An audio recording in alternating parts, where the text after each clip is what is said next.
Hey, welcome back to Inside the Vandals. Now, the volleyball team has had an excellent go of it in their first season back in the Big Sky Conference, and part of that could be due to the play of their junior setter, Meredith Coba.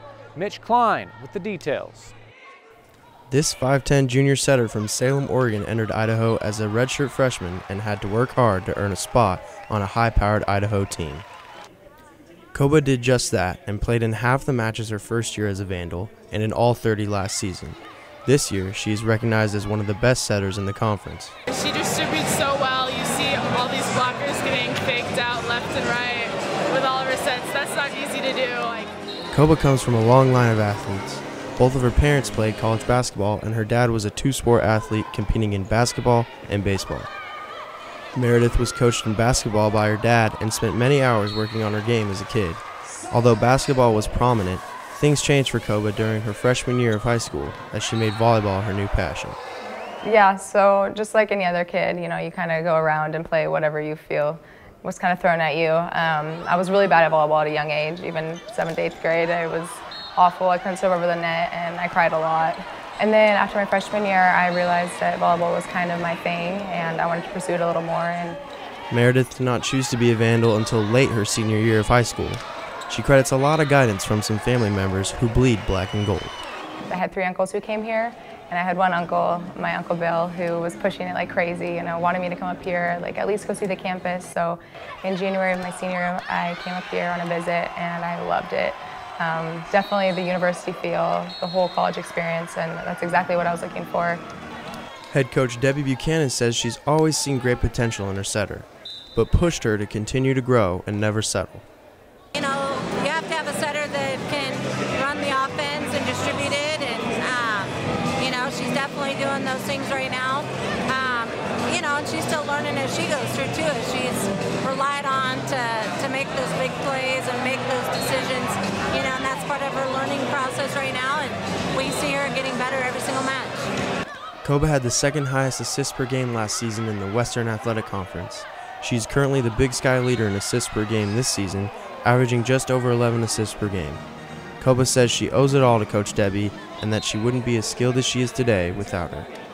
Yeah, I mean, Coach is awesome. She's always been there for us, just as a person and as a volleyball player. She's given me the tools I need to be successful, and it's definitely been a process for me to be where I am today, but it's been a good one, especially her as my coach. Having more than 1,000 assists last season and 978 assists this season with 3 conference games left, Coba says she credits the strong hitters on her team for her success. I mean, my hitters are great, and it makes my job a lot easier.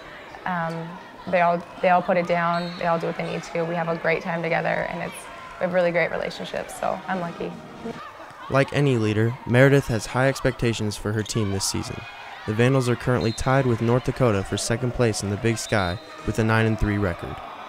With the regular season coming to a close, the Vandals will set their sights on a postseason run at the Big Sky Tournament on Thursday, November 20th. If you win the tournament, then that's how you get to NCAAs, and we haven't been there in, I don't even know how many years, 20 years, something, definitely not when I've been here, and I think that's something that we all are working for, and we want it so bad. Coba says she's been a student of the game her whole life, and that volleyball is something she wants to keep learning and pursuing, no matter where it takes her. I would love to see how much further I can go with volleyball. I don't know if that's overseas. I think that'd be awesome. I'd love to travel. If it's beach, kind of change my whole game around and go play in the sand a little bit. For Inside the Vandals, I'm Mitch Klein. Hey, thanks, Mitch. Now, the volleyball team will be on the road this Thursday, and then they finish out the last 3 matches of the season at home. Now we turn to Campus Connections, where we take a look at what's going on around the Idaho campus. And Moscow, Idaho, perhaps one of the safest cities in the country. Nick D'Amico with the story. The city of Moscow received some exciting news as real estate website Movado.com rated Moscow in the top 10 on the list of least violent communities in the United States. Moscow tends to be the leader when it comes to progressive thinking in Idaho, and my experience here has been that whenever we talk about safety, whenever we talk about, you know, power-based violence, those sorts of things, we always include racism and, you know, hate crimes of all natures, religious freedoms, you know, all these kinds of things are always part of the discussion. Even though Moscow was praised for being one of the safest towns, the University of Idaho also came in as one of the safest colleges to attend. If you look around on our campus, you can see people looking out for each other and caring about each other all over the place. And that kind of thing catches on. And that kind of thing, on all kinds of levels, it sends a message of what our cultural norms are when people come into this campus and what we expect of each other. Virginia says we are considered a safe campus and community because of the people here at the university.